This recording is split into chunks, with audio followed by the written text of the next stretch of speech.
పాదయాత్ర అనేది వార్డుల్లో సమస్యలు, దాంతోపాటు వివిధ వర్గాలకు ఉన్న సమస్యలను నిర్వర్తించుకోవాలి, వాళ్ళతో కలెక్టివ్గా ఒక దగ్గర మాట్లాడాలి అనే ఒక ఆలోచనతో ఈ కార్యక్రమాన్ని మొదలుపెట్టింది.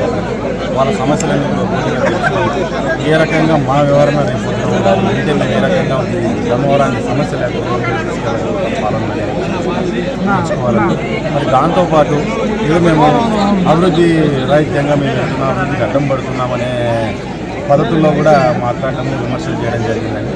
ఈరోజు ఒకటే విషయాలు చెప్తున్నా, ప్రజలకు మేము అనుకూలంగా పోతున్నాం, అభివృద్ధికి వ్యతిరేకంగా కాదు.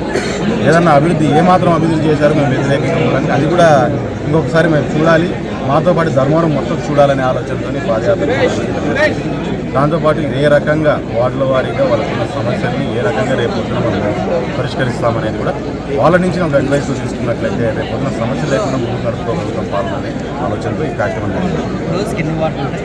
రోజుకి 8 వార్డులు పెట్టుకున్నామండి. 8 వార్డులు పెట్టుకుని ఆ వార్డుల్లో ఉన్న సమస్య కానీ ఇంకోటి కానీ ఓ దగ్గర కలెక్టివ్గా మాట్లాడాలని ఆలోచన చేసుకున్నాము. 5 రోజుల పాదయాత్రను పెట్టుకున్నాము. ఏదైనా సరే ఈ పాదయాత్ర ద్వారా లోకల్ ధర్మవరం మేనిఫెస్టోని రెడీ చేయాలనేది ఒక ముఖ్య ఉద్దేశం.